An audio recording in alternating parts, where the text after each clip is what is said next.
Today, Carrie Laudermilk joins us to talk about working with other people in the school district.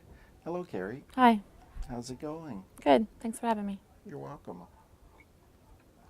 So, you're a special education teacher and you've taught at how many different schools now? This is my fourth school. Your fourth school, and you're teaching in Texas, and before Texas, you taught I taught 2 years in Kentucky in also. Kentucky also, and you taught in middle school and high school, traditional and non traditional schools. Correct. So, as a special ed teacher, do you work with others a lot?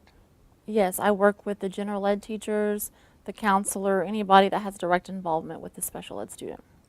Can it be difficult? Can it be a challenge working with different people? It can because not everybody is on board with some of the things that maybe is in the student's plan. They may feel like it's too much or not enough, and so it's kind of, you have to find a compromise and work with each other and everybody get on board on the same page. How do you do that? That again is a challenge.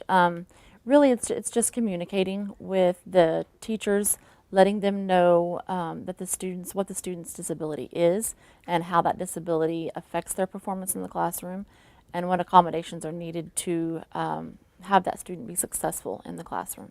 What if you have a teacher that says, I just don't believe in all this special ed. I came to teach math, I plan on teaching math, and I'm not going to do special ed. Well, it's really not up to them who their students are. And so they may find themselves with a special ed student, and that is their student, just like any other general ed student, that is theirs. And they need to provide the accommodations that are in the plan.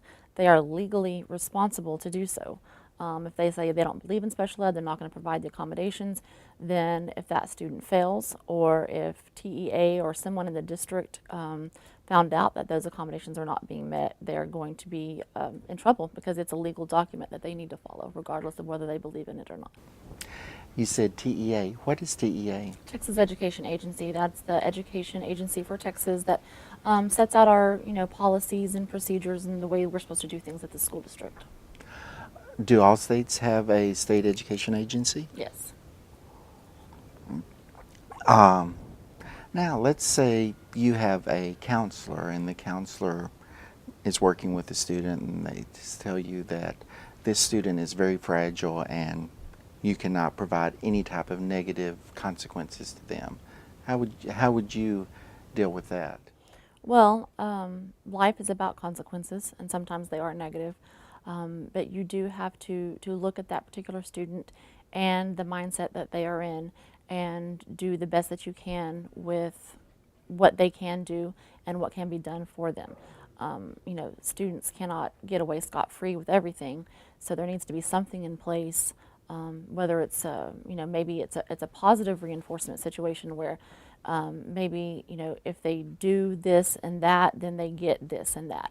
And so maybe, turn it around to where you try to get them to engage in positive behaviors because they get something out of it that they want. And what about if you have a parent that comes in and they're trying to get their child qualified for special ed and they say, well, my physician says my child has autism.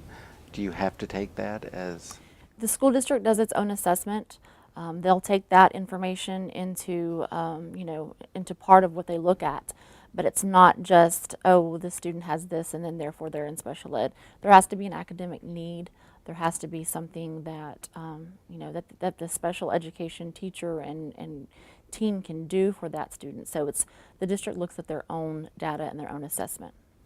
What happens if the ARD committee, the admissions review and dismissal committee, butts heads with administration? There's always a way to table an ARD. If not every committee member is in agreement, then there's you close the ARD at that point and you come back in about 10 days.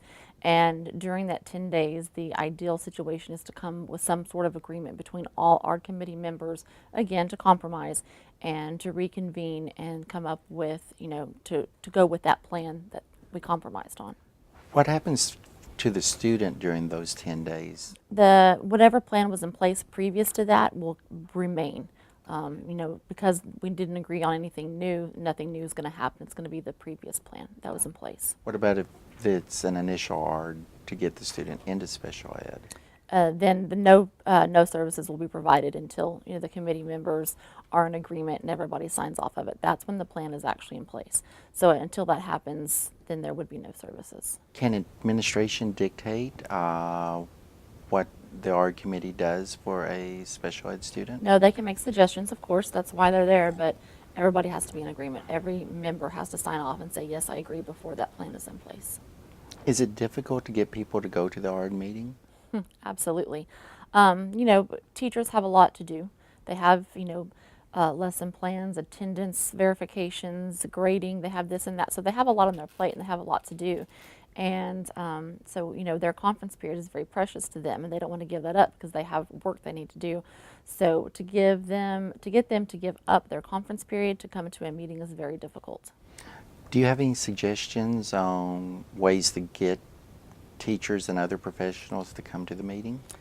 Really, the only way that you can do it is if there is a consequence if they don't from administration. So like if you ask them to come and they just flat out say no, that's not appropriate. They need to have a specific reason why, like they're going to be at a conference or they already have a meeting scheduled during that time. It can't be just like, no, I'm not going to come. And that needs to come from administration, that they say, you are expected to go to an ARD meeting if you're invited. What if it's the administrator that doesn't want to go?